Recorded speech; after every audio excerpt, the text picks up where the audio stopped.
magandang umaga po sa inyo lahat at patuloy po tayo na magpuri at magpasalamat sa Diyos ngayon. Hallelujah.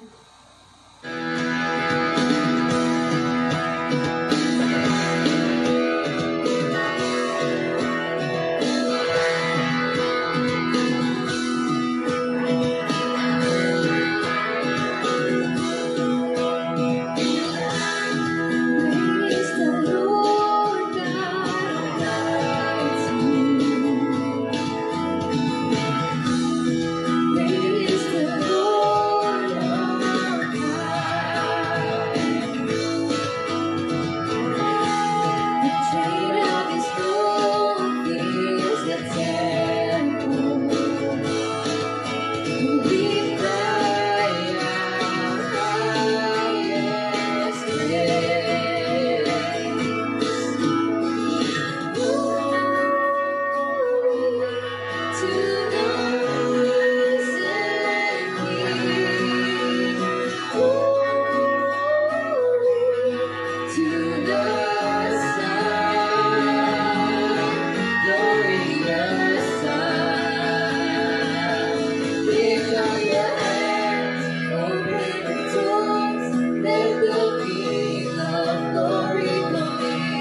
worship you, Lord, to bless your name, Lord. Hallelujah.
His arms are a fortress for the weak.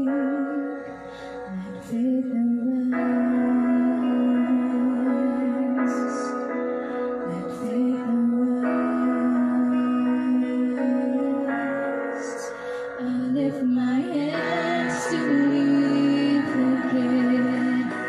You are my refuge, you are my strength. As I pour out my heart, these things I remember. You are faithful, God, forever.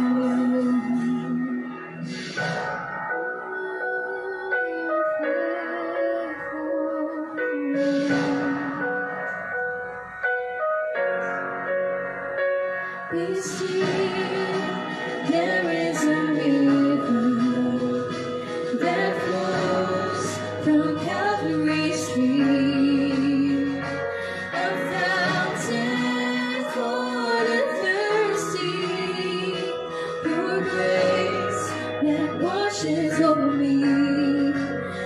Favor rise, favor rise. I lift my hands to believe again. You are my refuge, you are my strength. As I pour out my heart, these things I remember. You are faithful, God, forever. I lift my hands to believe again. You are my refuge, you are my strength. As I pour out my heart, these things I remember. You are faithful, God, forever. Let favor rise, let favor rise. Open my eyes, open my eyes. Let favor rise, let favor rise. Open my eyes, open my eyes. I lift my hands to believe again. You are my refuge, you are my strength. As I pour out my heart, these things I remember.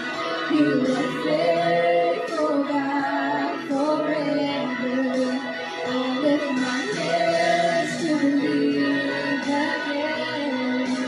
You are my refuge, you are my strength. As I pour out my heart, these things I remember. You are faithful, God, you are faithful, God, forever. Lift up our hands to you, Lord. We worship you, we praise you, Lord. We lift up to you, Lord. Oh, we glorify your name, Lord. Oh, we lift up your name, Lord. Glory to you, the King of Kings, the Lord of Lords, oh Jesus, so wonderful, so beautiful. You are so wonderful, we adore you, Jesus.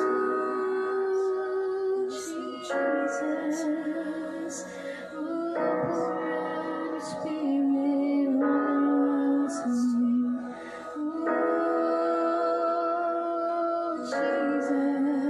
us.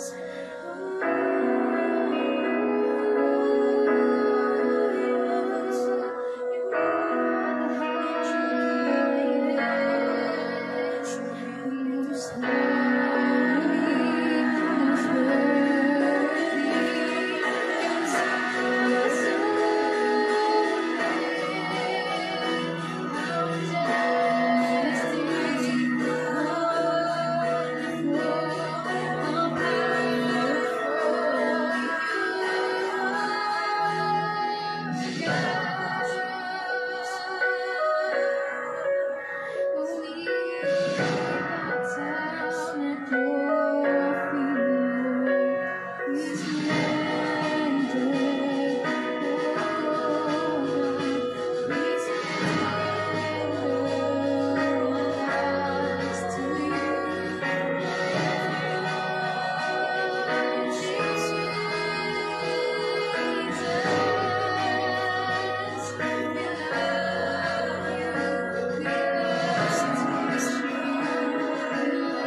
our hands to you, Lord. We will lift up our worship to you, God. We will lift up our eyes to you, Lord, who sit enthroned in heaven. Hallelujah. We adore you, Lord.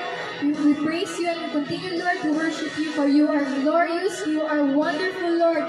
Powerful, beautiful, majestic, Lord. You are magnificent, mighty, and great. Hallelujah. The name above every name. It is you, Lord. It is you, Jesus. You remain the strength of our hearts and our portion forever. We will worship you, Lord, as long as we live, Lord. Hallelujah. And we give you back all the glory and praises. In Jesus' name we pray. Amen and amen. Hallelujah.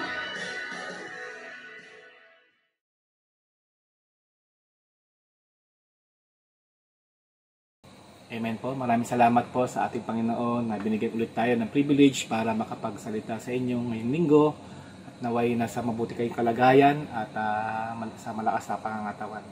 Amen. Ang pag-aaralan po natin ngayon, ang pangatlong part ng shiner ni Pastora Susan, yung first part and the second part ay shiner ni Sister Mina, yung Kingdom Invasion of the Marketplace. Amen. Kaya ang pag-aaralan nga natin ngayon is about the marketplace. Amen. Bago tayo magsimula, tayo po ay yumuko at manalangin. Lord, maraming salamat po, Panginoon, sa umagang ito. Napatuloy mo kami, Lord, na pinalalakas. Pagamat, Lord, na dumadaan kami, Lord, sa mga hardship and trials, Panginoon, ay naniniwala kami, Panginoon, na lagi mo kami sinasamahan. At lagi mo kami, Lord, na pinapalakas, Panginoon, sa gitna, Lord, ng kahinaan namin, Panginoon. Ay maraming salamat. Ikaw po ang may taas. Buksan mo, Lord, ang aming mga puso, ang aming spirito upang tanggapin, Lord, ang iyong mga salita. Ay maraming salamat po. Ito po ang aming samit na langin sa tanging pangalan ni Jesus. Amen. Okay po, re-reviewin lang po natin yung shiner po ni Pastora Susan at ni Sister Mina, yung unang part ng Kingdom Invasion of the Marketplace. Amen. Sa unang part, pinag-usapan doon yung about the Kingdom of God. Sabi, ano ba yung Kingdom of God? Sabi, what is the Kingdom of God? It is a King's domain. Kaya nga, Kingdom, King's domain. Pangalawa, it is God's government, ownership, or rulership over particular realm or domain. Tapos yung pinag-aralan natin doon, yung pangalawa is, why is the kingdom the central theme of Jesus' preaching? Amen. Sabi, God's original purpose in creating heaven and earth. Diba, pinakita doon kung ano yung mga klase ng heavens at bakit nga ba tayo ay kinreate ng Lord dito sa lupa, hindi naman tayo kinreate sa langit. Kasi meron siyang purpose. At pangalawa, the purpose of preaching the gospel of the kingdom. Amen. Pinapakita doon bakit nga ba napunta ang ating Panginoong Hesus dito at i-restore niya yung nawala sa atin dahil sa kasalanan. Nawala yung government natin dito sa lupa dahil kinuha o ninakaw ito ni Satanas sa atin. At ang Lord, kaya siya pumunta dito, hindi lang siya para mamatay, kundi i-restore niya yung para sa atin. Amen? At napakalaga, nagsisimula yung ating restoration sa pagtanggap kay Kristo bilang hari at tagapagligtas. Kasi hindi tayo pwedeng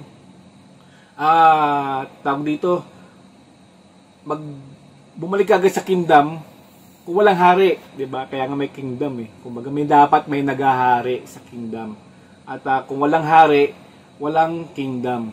Amen. Kaya ang unang gagawin natin is yung rulership ng ating Panginoon bilang King and God ay dapat mauna 'yon, and then may restore natin ngayon yung kingdom ng Lord. Amen. Sa pangatlo, sinabi doon yung what is the kingdom mandate. Ano ba yung mandato natin sa kingdom? Sabi, God's intent in creating man. Unang-una sinabi dito, to reflect His character and His function. Pangalawa, to procreate, to bring forth offspring so man can propagate. Para daw tayo ay magparami. At pangatlo, sabi, to have dominion. Sabi ng dominion, govern, rule, lead, master, manage, control, subdue over everything God has created. Amen. Sabi, components of dominion living. Sabi, ang sinabi ni Sister Minang, ito yung kanya ating pinag-usapan. Yung part 2 is a life that blessed by God. A life that is fruitful or productive. Fruitful, saan ba daw fruitful? Saan daw tayo productive? Sabi, fruitful in good works. fruitful in godly character, fruitful in winning soul for Christ. Amen. Sabi, a life that multiplies, reproduce, and increase. Hindi lang offspring, kundi sa lahat ng binigay sa atin ng Lord, namumultiply natin. Hindi tayo nagdi-divide or nagmaminus, kundi dumarami. A life that fills. Sabi ng fills is occupy, supply, and complete. And a life that subdue, conquer, and overcome. May sabi ni Pastor Wilbert Butchal, is dominion living is characterized by being unconquerable and unstoppable in advancing the kingdom of God. Sabi, tayo daw ay nag-advance. Hindi tayo nasa isang lugar lang na naghihintay ng kaaway na hindi yung kaaway ang nag-advance, kundi tayo yung nag-advance. Amen. Kaya ang dominion living is ay advancing the kingdom of God. Kaya ang pangatlong topic natin is about the marketplace. Amen. Pag sinabing marketplace, anong unang pumapasok sa isipan nyo? Yan. Sabihin natin palengke, di ba? Kasi market. O kaya SM supermarket. Kasi market, yung salitang market. Sa akin yung unang pumasok sa isip ko, parang dito pumupunta yung mga tao para mag-trade. Kung ano man meron sila, ano mang goods meron sila, makikipag-trade sila sa mga ibang tao na pumupunta rin doon. Kumbaga, iba-ibang tao sa iba-ibang lugar na napupuntahan sa isang lugar para makipag-trade. Ayun ang, para sa akin, ayun yung pagkakaintindi ko ng isang itsura ng marketplace. Para isang lugar siya na lahat ng tao napupunta para makipag-trade. Sabi naman dito sa ating pag-uusapan, sabi, ano ba yung marketplace? Sabi, what is a marketplace? Sabi, it is where we spend more than 8 hours per day outside of our homes and churches. Amen? Sabi, kung saan daw tayo nag-i-spend ng isang bahagi ng buhay natin, maliban sa bahay natin at sa church. Kung ako tatanungin, ang magiging marketplace ko is, kasi nagtatrabaho ko ng 9 hours a day, yung aking trabaho. Doon yung magiging lugar ko at ayun yung magiging marketplace ko. Para pagkakaintindi ko, sa ibang term, parang ito yung sphere of influence natin kung saan tayo ay nandoon. Amen? Sabi, it is the place that we use to work and do our business every day. Sabi, paano naman yung mga walang trabaho? Diba? Ano ang marketplace natin? Sa mga nanay, sabi ko hindi daw sa loob ng bahay, dapat nasa labas sila ng bahay. Di ba? Ang isang isipin natin, sa mga kapitbahay. Ayun ang market. Sa community. Pag sa mga estudyante naman ay kanilang school. Ngayon may mga work from home pa, pero marami na ilang percent na ay nasa school na at face to face. At taka nga ako ngayon dahil yung mga school hours ngayon is talagang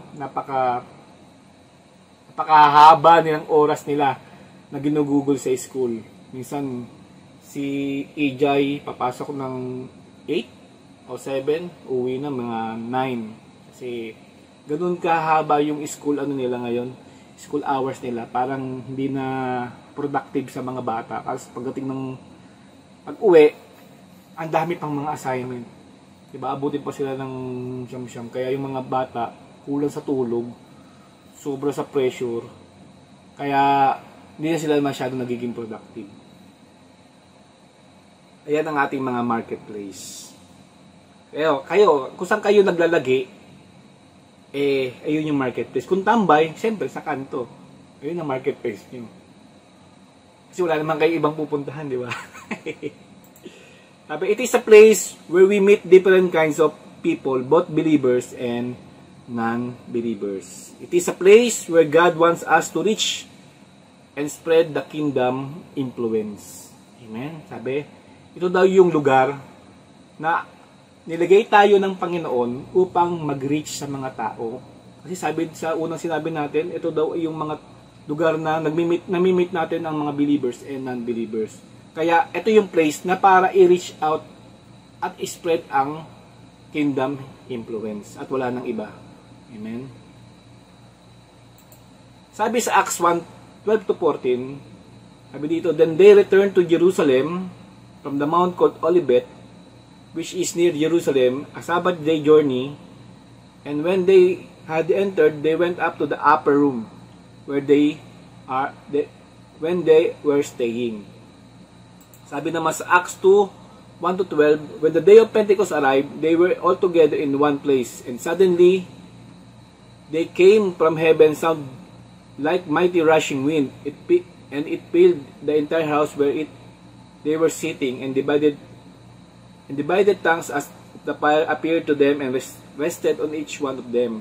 And they were all filled with the Holy Spirit and began to speak other tongues as the Spirit gave them utterance."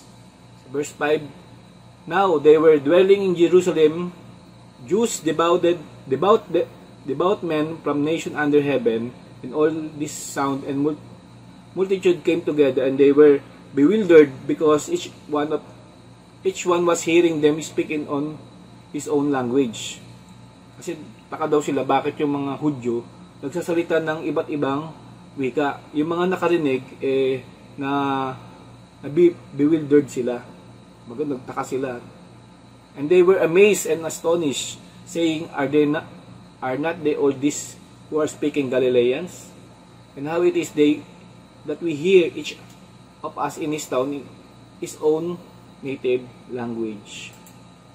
Parthians and Medes and Elamites and residents of Mesopotamia, Judea and Cappadocia, Pontus and Asia, Phrygia, hirap naman iyan to, and Pamphylia, Egypt and parts of Libya belonging to Cyrene, and visitors from Rome, both Jews and proselytes, Cretans and Arabians, we hear them telling in our own language and mighty works of God. And all were amazed and perplexed, saying to one another, "What does this mean?"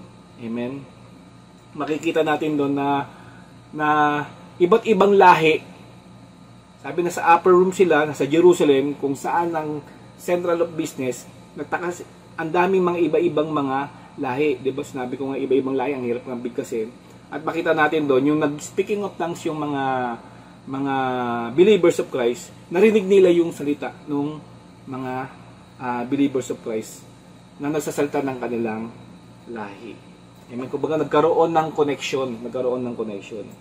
The upper room is the center of business district in Jerusalem. Amen. Kung sa atin, ano ba yung mga business center ng Pilipinas? Yung Makati. Halos lahat na mga city, di ba? Sa entertainment city, sa MOA, ayan yung mga malaking mga business district ng Pilipinas. Pero sa panahon nila, yung upper room, kung saan nandoon sa Jerusalem, ayun yung business center ng Israel. Sabi, "It is the place where God poured out His Holy Spirit." Doon daw nagsimula na nagdwell ang Holy Spirit o ng Pentecost doon sa lugar ng upper room. Sabi, "The Holy Spirit, who was responsible in connecting man to God so that the kingdom would come to earth, is actively demonstrating power of God's kingdom, not in the temple or religious institution, but in the midst of the people who waited on God outside of the church or temple." Amen. Sabi ni Pastor Wilbert Butchial. Amen. Sabi dito, ang Holy Spirit ang responsable para i-connect tayo doon sa mga taong paghaharian ng Lord. Amen. Kaya tayo yung kaya nga ang Lord kapag nagsabi sa atin, nag-udyok sa atin na sharean yun, hindi tayo yung tawag dito, responsible para makonect siya sa Lord. Kasi ang magko-convict sa Kanya, ang ating Panginoong Holy Spirit. Amen? Kaya tayo yung, kumbaga, kung iisipin natin, kung sa business, kumbaga sa business, tayo yung middleman. Amen? Yan, ang product natin, ang ating Panginoong Hesus. Siya yung ating binibenta sa mga hindi pa nakakilala sa Kanya. Diba? At ano yung mga benefits na makukuha nila kapag tinanggap nila yung ating product. Diba? Ang ating Panginoong Hesus. Example lang yun, ha?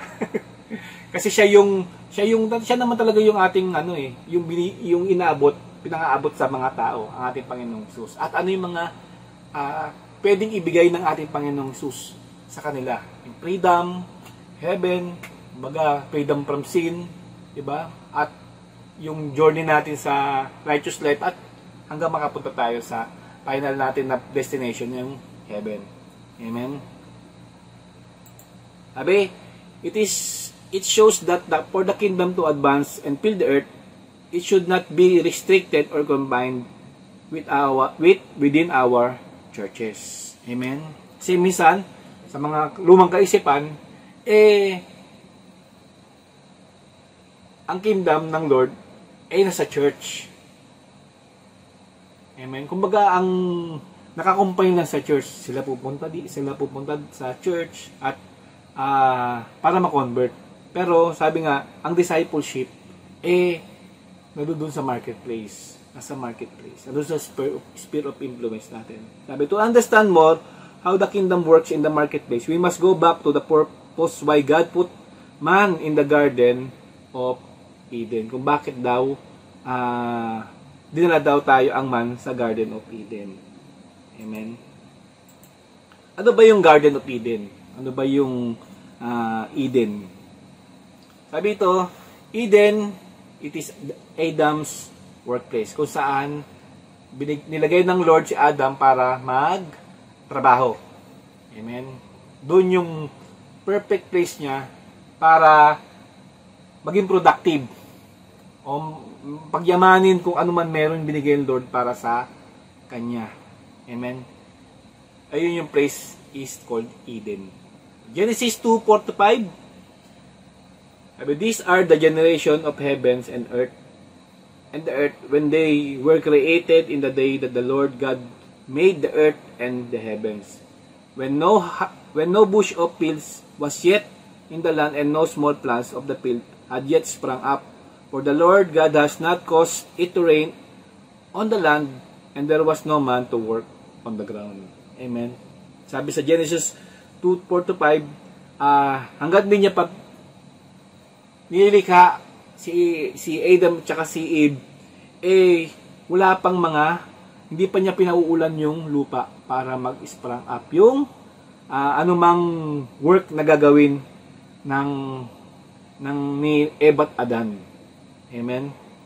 Kaya yung na-create na sila, 'di ba? Nagkaroon na ng ulan at tumubo na yung mga halaman, tapos nag-cause na ng land para mag-flourish kasi ito na yung pinaka work ni Adam and Eve. Doon na siya magtatrabaho kung ano man yung binigay ng Lord sa kanya. Sabi ni Pastor Wilbert, there will be no progress and development in a particular place without responsible man working in there. Amen. Sabi, tayo, kung saan tayo nilagay ng ating Diyos, dapat be responsible. Be the likeness of function and image of God sa kung saan kang lugar nilagay ng Lord.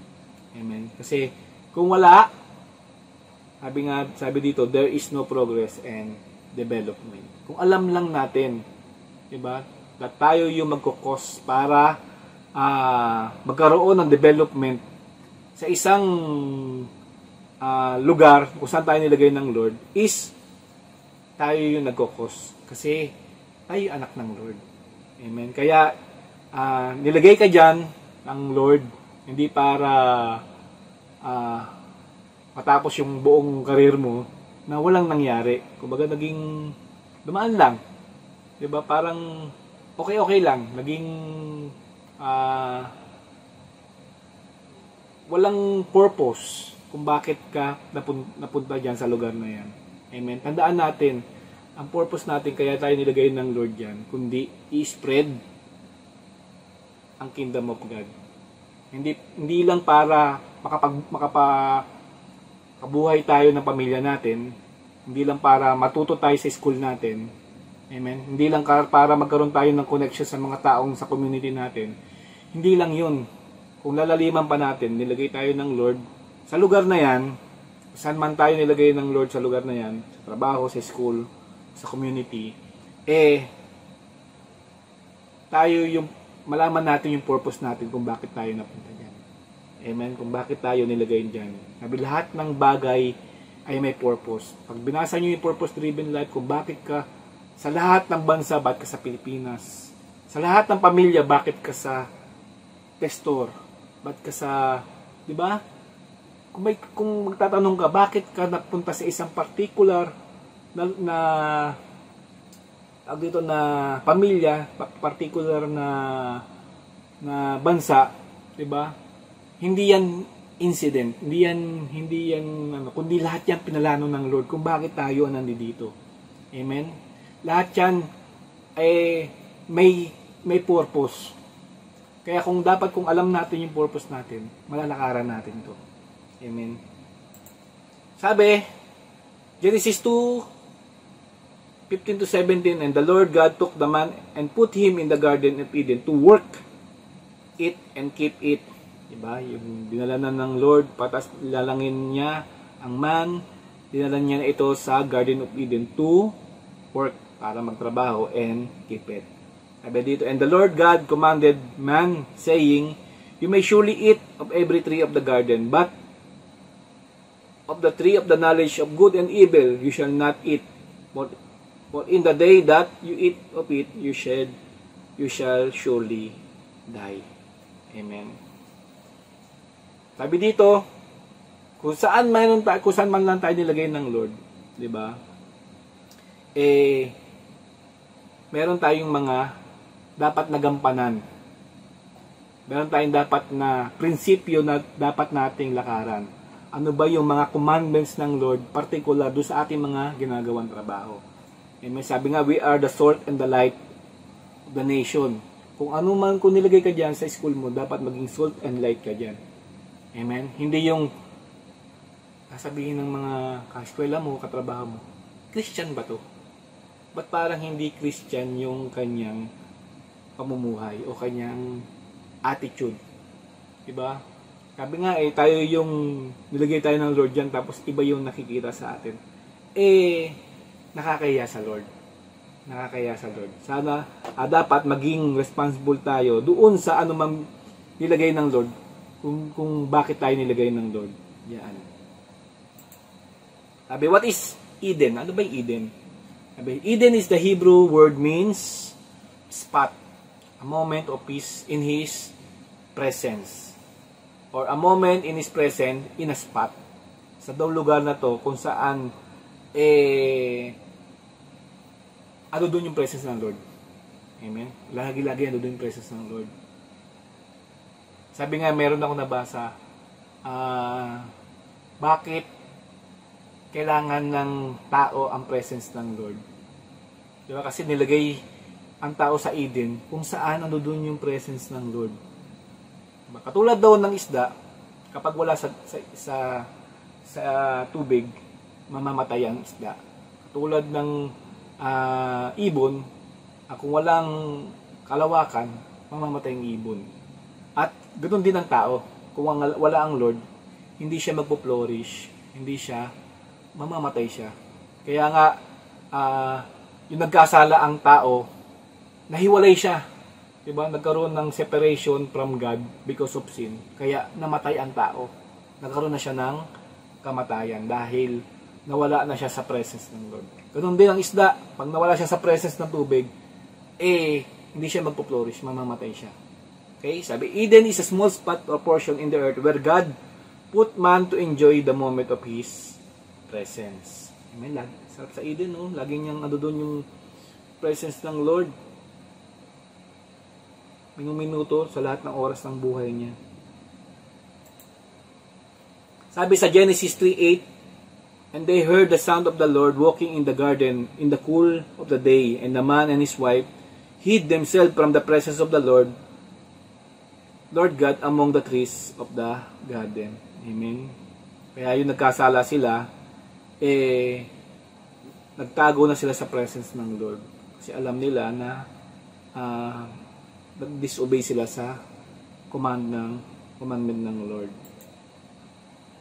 Dito ni Pastor Wilbert, it is the garden that God wanted man to work and become His headquarters in managing the earth. It is also the place that God expecting man to exercise His dominion mandate of governing until the earth is filled with the glory of kingdom of God. Amen. Tuloy, sa pagbabalik ng ating Panginoong Jesus, doon na yung fulfillment. Ngayon, mararanasan natin yung na-exercise natin yung dominion, pero may limit pa. Kumbaga, meron pang hindi pa full. Kumbaga, hindi pa in full extent. Kaya pagdating ating Panginoong Hesus, sa kanyang pagbabalik, bibigyan niya talaga sa atin yung full na extension ng ating dominion mandate. Kaya nga, pag second coming, 'di ba, bababa ang bagong Jerusalem at bagong mundo. Hindi naman tayo pagbating ng Lord, dadalhin niya tayo sa langit, doon tayo maghahari. Hindi. Ibabalik niya yung kung paano namuhay sila Eva at Adan. Ibabalik niya yung ganung klaseng pamumuhay. Kaso nga lang, sila Eva at Adan nung araw, kung kinain niya sana yung hindi yung knowledge of good and evil, kung kinain niya yung nagbibigay ng eternal life, di ba, parang ang dating ang itsura niya parang ano na siya, immortal man. Pagbabalik natin pang na magiging ganun tayo, di ba, yung glorified body. Di ba, immortal tayo, wala nang kamatayan at wala nang kinakailangan. Babalik tayo doon sa ganung pangyayari, ganung kalagayan. Sabi, why did God put man in Eden? Ba't nga ba nilagay ng Panginoon ang tao si Adam sa Eden? Sa Genesis 2:15, and the Lord God took man and put him in the garden of Eden to work it and keep it. Amen. Kaya pag nila tayo sa lugar kung saan nila tayo ng Lord, magtrabaho tayo. Huwag tayo papetiks-petiks. Huwag tayo papetiks-petiks, lalo na sa trabaho.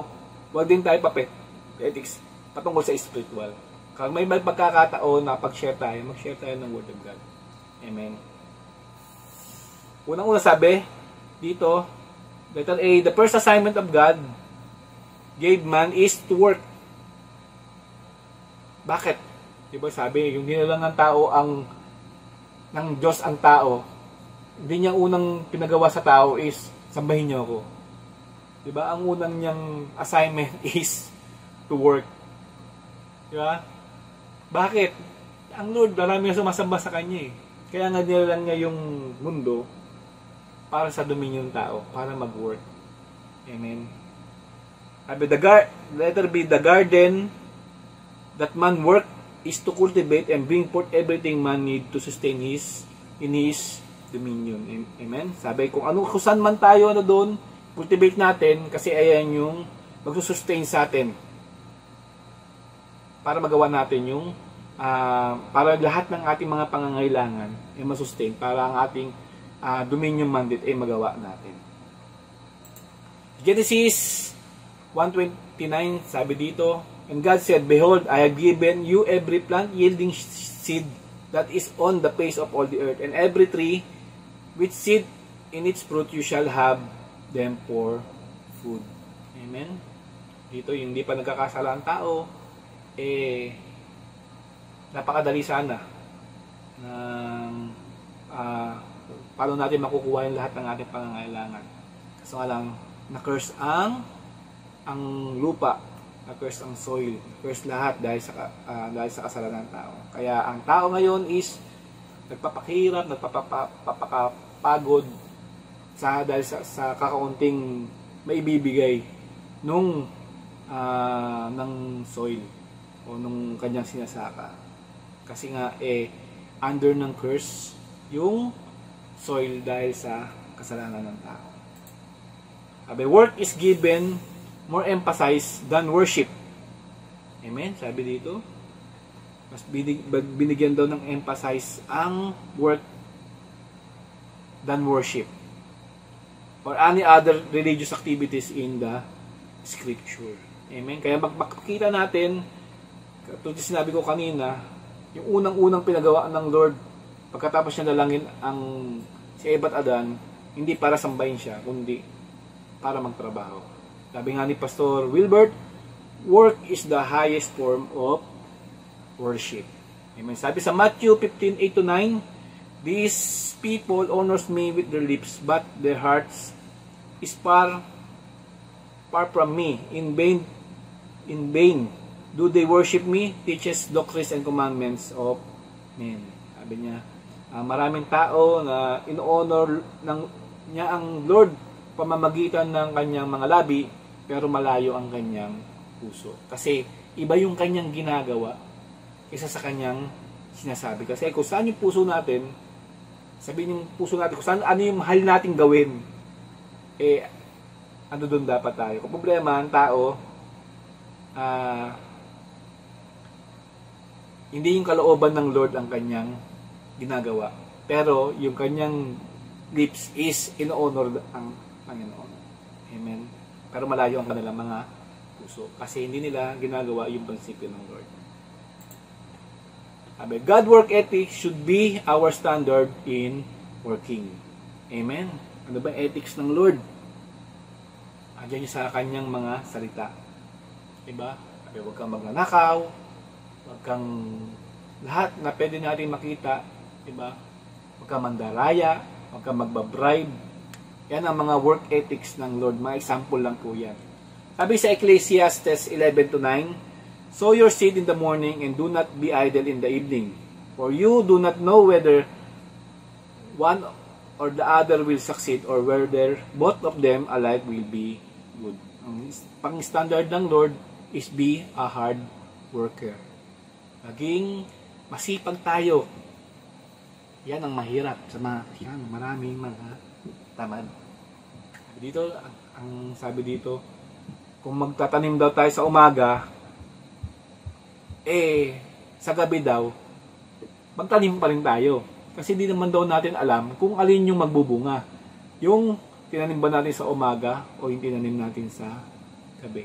Kasi kung hindi tumubo yung tinanim natin sa umaga, at least meron ka pang isa pang chance o may isa pang option yung tinanim mo sa gabi. Di ba? Kumbaga, meron ka kaagad na plan B. Amen. Kaya sabi dito, kasi hindi natin alam kung alin magsasucceed doon sa ating mga tinanim. Okay? Kaya nga yung mga negosyante, kapag nag-negosyo yan, kapag yung medyo gumanda na yung kanyang negosyo, nagbe-venture pa siya sa mga ibang mga negosyo. Diba? Makita natin si SM. Nung araw, ang negosyo lang niya is magtayo ng mga malls. Ngayon, ang dami niya ng mga business. Meron na siyang mga realty. Yung mga papagawa siya ng SMDC, yung mga building na kondo. O meron na rin siyang mga farming. Kumbaga, marami siyang biniventure na mga negosyo. Kasi, hindi niya alam kung alin doon talaga yung magiging successful. Diba? Alam natin successful na yung mga mall niya, pero yung nagkaroon ng pandemic, diba? Nagsara yung mga mall. At least meron siyang farming. Diba? Meron siyang meron siyang yung mga kondo. Diba? Meron pa rin kumbaga, kahit na nagsara yung mall niya, may mapasok pa rin mga ibang mga business na nagpa-profit pa rin. Diba? Ayun siya sabi, kasi kung wala ka ibang venture ay mangyayari, pag nagkaroon ng problema doon, kaya nga sabi ni pastor alam naman natin i-bless tayo ng Lord Kaya kung meron tayong naiisip na additional na income, subukan natin. Amen. Pero pag-aralan natin, hindi naman betting sugod na ng sugod. 'Di ba? Kung gusto mo mag-business, pumunta ka sa mga tao nagbi-business kasi makakakuha ka sa kanya ng mga tawag dito, mga payo, mga advice kung paano mag-business. Hindi yung kasi ganito yung mag-business, dapat ganito lang. Kung baka sariling ano lang, maganda pa rin yung may nagme-mentor sa'yo. Lalo na pagdating sa business. Sabi sa Ecclesiastes 11:6, sabi, do your planting, sa GNT version naman, is do your planting in the morning and in the evening too. You never know whether it all grow well and whether one planting will be do better than the other. Sabi dito, God will not take His rest until the work is completed. Amen. Sabi, hindi daw, lahat daw ng sinabi ng Lord mula sa Old Testament hanggang sa New Testament, hindi daw siya titigil hanggat hindi ito nakakumpleto. Lahat ang na-prophesy ng mga prophets, ng mga apostles, lahat ng mga sinabi nila is hindi titigil ang ating Panginoon hanggat hindi ito nakukomplete. Amen. At malapit na ito yung makomplete kasi nasa end of days na po tayo. Malapit na. Ito na yung panahon para mag-harvest tayo. Kaya nga pinag-aralan natin yung marketplace eh. Kasi ito na yung mga ating mga magiging, kumbaga sa mga farmer, ito yung magiging sakahan natin.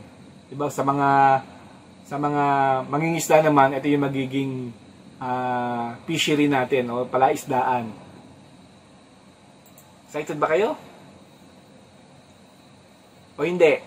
Sabi dito, pag hindi daw tayo excited na magsaka at maging fishers of men, sabi dito, sa letter D, replacing work with spiritual activities is demonic. For it will make man lazy and forfeit his blessing intended by God for him. Amen? So yung may mga idle Christian, okay na ako sa bahay, basta ako nakakapagsimba ako linggo-linggo, at nakakapag-ties ako linggo-linggo, at ma-attend ako ng midweek service, nakakapag-pray ako, okay na yun. Iba puro pansarili lang, at hindi marunong umabot sa iba. Totoo, ang purpose natin is to glorify God dito sa lupa. Pero meron tayong mga assignment. Diba? Yung assignment nga ng Lord, yung huling habilin niya sa atin eh. Diba? Sinabi ni Pastora noong nakaraang linggo, ano ba yung huling habilin? Diba sa isang tao mamamatay na, napakahalaga ng huling habilin. Ang ating Panginoong Hesus, yung aakyat na siya sa langit, meron siyang huling habilin. Ano ang huling habilin niya? Make disciple of every nation. Diba? Baptizing them in the name of the Father, the Son, and the Holy Spirit. And teach them to follow God's commandment. Ayun yung huling abilin ng ating Panginoon. Diba? Pag hindi natin ginawa yun, syempre, yung, kumbaga sa diba, sa Last Will and Testament, meron ganyan eh, huling habilin sa Last Will and Testament ng mamamatay. Pag hindi natin na-fulfill yung requirements ng huling habilin, pwedeng hindi ibigay yung ating mana. Amen. Kaya, kung ano may huling habilin ng ating Panginoong Hesus, gawin po natin. Amen. Kung hindi, matutalon tayo dito sa Matthew 25:24 to 27. Ito yung pangalawang pag-uusapan natin. Sabi dito sa Matthew 25:24 to 27, then who had received the 1 talent came and said, Lord, I knew you are a hard man, reaping where you have not sown, and gathering where you have not scattered seed. And I was afraid, and went and hid your talent in the ground. Look, there you have what is yours. Verse 26, but his Lord answered to him, you wicked and lazy servant, you knew that I reap when I have not sown, and gather where I have not scattered seed. So you ought to have deposited my money with the bankers, and at my coming I would have received back my own with interest. Amen? Kung ano man yung binigay sa atin ng Lord na talent, gift, kakayanan, wag natin sabihin wala tayong gift, wala tayong kakayanan. Diba? Lahat tayo binigyan ng Lord. Ang problema lang sa atin, mga tamad. Ayaw gamitin yung gift and talents na binigay sa atin ng Lord. Ang sabi dito, pag hindi daw natin ginamit, actually lahat ng mga gift na binigay sa atin is, ano yan eh, ang purpose yan eh, makapag-share ng Word of God. Lahat ng gift yan. Kung binigyan ka ng Lord ng magaling kumanta, magagamit mo yan sa musical evangelism. Magaling ka magsalita, palakaibigan ka, magaling ka mag-encourage. Diba lahat yan gift ng Lord para maabot yung mga taong hindi pa nakakilala sa Kanya. Amen? At pag hindi natin ginamit yung ating mga gift, sabi dito is, ang tatawagin sa atin ng Lord sa pagdating ng judgment o paghuhukom, sabihan tayo ng wicked and lazy servant. Amen? Hindi yung inaasahan natin good and faithful servant. Kasi maraming taong ayun ang gustong mapakinggan eh. Pagdating sa langit, well done, my good and faithful servant. Pero wala namang ginagawa dun sa kanyang talent.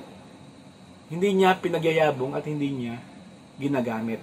Kaya pagdating natin ng Lord, kaya nga winawarningan ko po kayo, at hindi po ako nagsabi niyan, ang salita ng Lord, napakasakit pakinggan, pagsabihan tayo ng ating Panginoon, pagdating natin sa Judgment Day, you are wicked and lazy servant. Amen? Pag-isipan po natin. Pag-isipan po natin. Hindi porket nasa church tayo, hindi porket nagtatides tayo, nagpipray tayo, ginagawa na natin yung kalooban ng Lord. Totoo, kalooban ng Lord lahat yon. Mag-church tayo, magdasal tayo, magbasa tayo ng Bible. Totoo, kalooban ng Lord yan. Pero, basic na kalooban ng Lord. Amen? Kasi meron tayong mga kanya-kanyang assignment. Diba? Kanya-kanyang purpose kung bakit tayo nilagay doon sa lugar na yun. Amen? Tandaan natin ng Lord, mahabagin siya. Pero, ano pa rin siya, mayroon siyang full of responsibility. No, ayaw niya yung taong patamad-tamad. Kasi ang katamaran daw ay wickedness daw ang katamaran. Sabi sa 2 Thessalonians 3:6-12, sabi, our friends, we command you in the name of our Lord Jesus Christ to keep away from all believers who are living lazy life. Amen? Layuan daw natin yung mga taong tamad.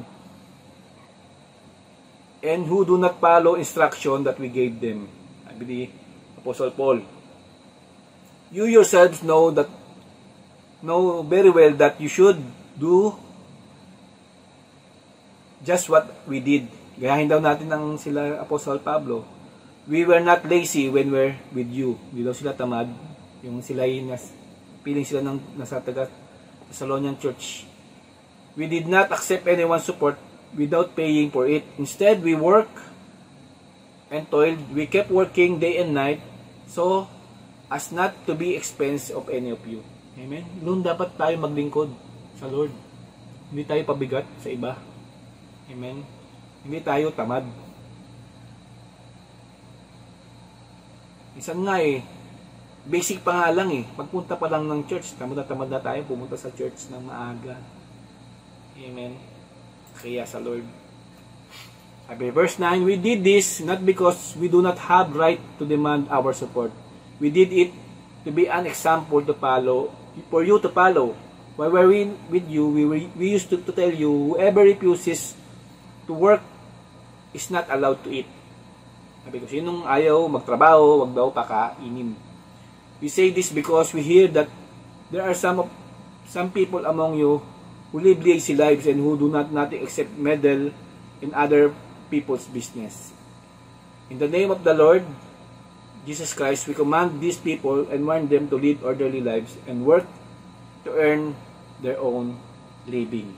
Amen? Sabi ang pattern na ginawa ni Pablo is wag hindi sila umasa kung ano man support na ibibigay sa kanila ng church, kundi nagtatrabaho sila para walang masabi yung church sa kanila, para hindi sila sabihin na sila ay mga lazy.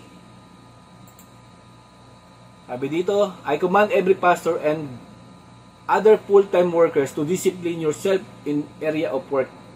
Amen. Sabi nga ni Pastor Wilbert, kung full-time minister ka, full-time pastor, full-time, sa atin ngayon, ang full-time lang si Pastora Susan, i-devote niya daw ang kanyang sarili sa pag-aaral ng salita ng Lord sa kanyang area of work.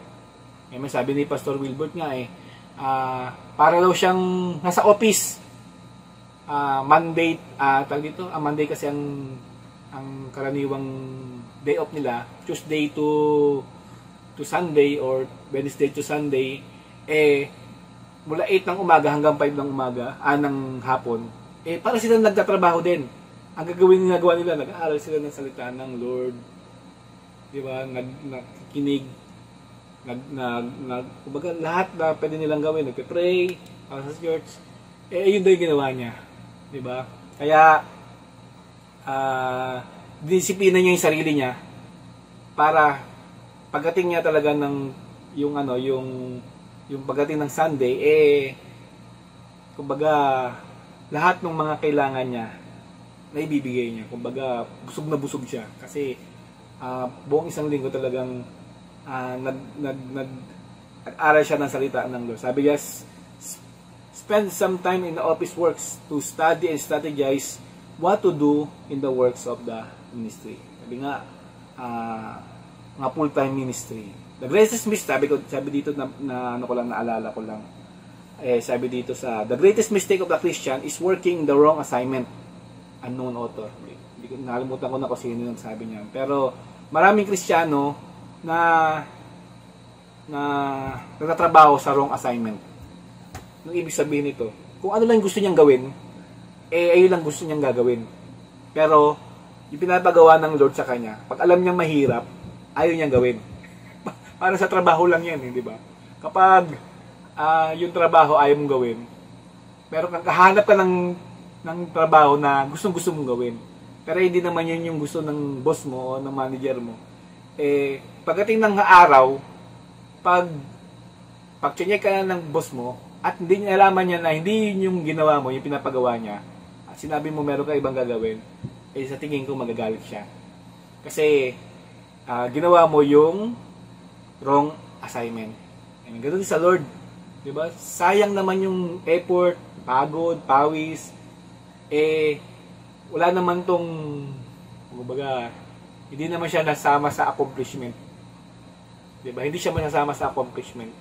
Kasi masasama lang sa accomplishment natin, sa buong pagkatrabaho natin, kung nagagawa natin yung tamang assignment natin. Amen? Kaya, hindi siya nagme-merit. Kasi maling assignment yung ating ginagawa. Okay?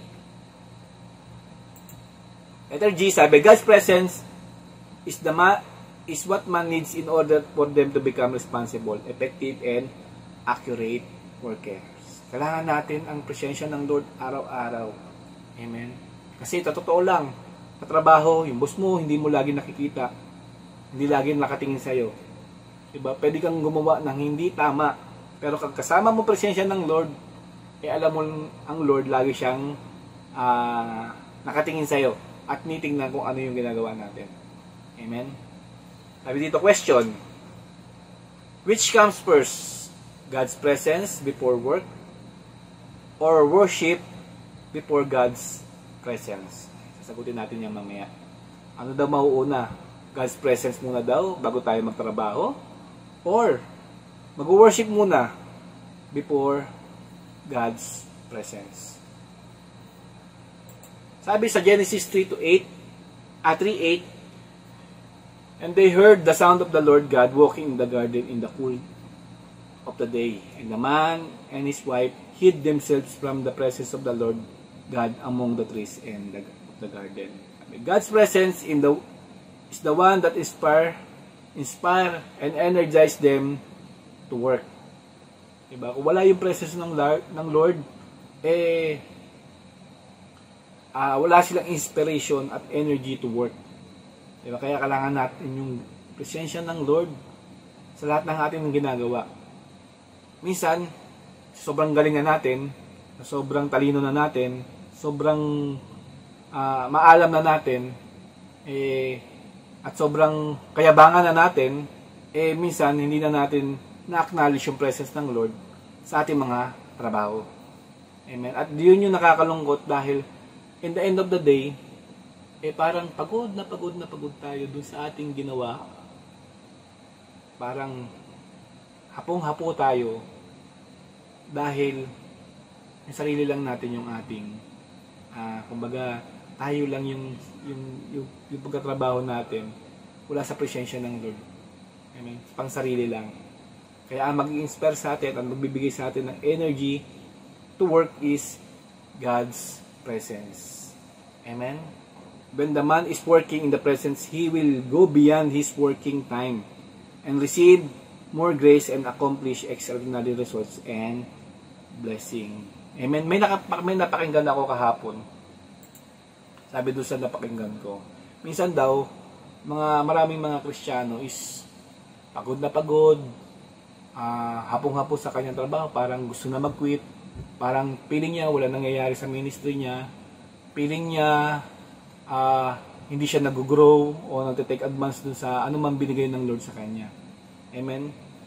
Sabi niya, ang pinaka mabisa daw gawin is, ang problema daw niya is the love of God. Diba? Kasi totoo naman, yung pag-ibig natin sa Panginoon, pag nagiging malamlam, or parang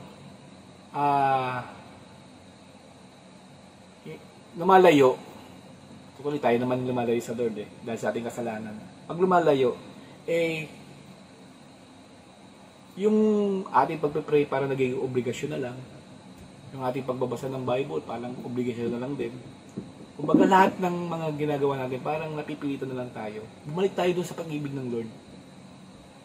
Amen. Kasi magagawa mo ang lahat ng bagay kung mahal mo isang tao. Diba? Kung mahal mo si Lord, diba? Yung prayer or yung mga work na ginagawa natin, hindi na siya chores, hindi siya gawain. Diba? Kundi nagiging masaya ka na doon sa ginagawa mo. Amen. Kahit naman sa trabaho sa trabaho natin sa mga sa industry. Kapag mahal mo yung trabaho mo, nag-enjoy ka, 'di ba? Para ang bilis ng oras ng buong maghapon. Makita mo, uy, parang masaya ka kasi ginagawa mo. Pero pag oras na talagang ayaw mo na yung trabaho mo, wala ka pa sa trabaho, nasa kama ka pa lang, gigising ka pa lang, parang ayaw mo na bumangon. May narinig akong ganyan. Sobrang depresya dun sa kanyang trabaho. Pati paggising pa lang sa umaga, wala pa siya sa trabaho paggising pa lang sa umaga, bigat na siya sa kanyang sarili. Bigat na siya dahil hindi na siya masaya. Hindi siya masaya sa ginagawa niyang trabaho. Kaya parang yung trabaho sa kanya is parang pabigat na sa kanya. Amen. Pero kapag mahal natin yung trabaho natin, magagawa natin na kahit mag-extra miles pa tayo, mag-overtime pa tayo, parang hindi tayo napapagod. Ganun sa Lord. Diba? Kapag mahal natin ng Lord, mahal natin yung ginagawa niya, mahal natin yung gawain niya, mahal natin yung kalooban niya, kung ano man iba to sa atin ng assignment ng Lord, sabi dito is, we can do extra miles. Diba? Sabi nga kung bubuhatin mo ng 1 kilometro, kaya mo pa magbuhat ng 5 kilometro. Diba? Katulad ni Jacob, diba? Sobrang pagmamahal niya kay Leah, tama ba?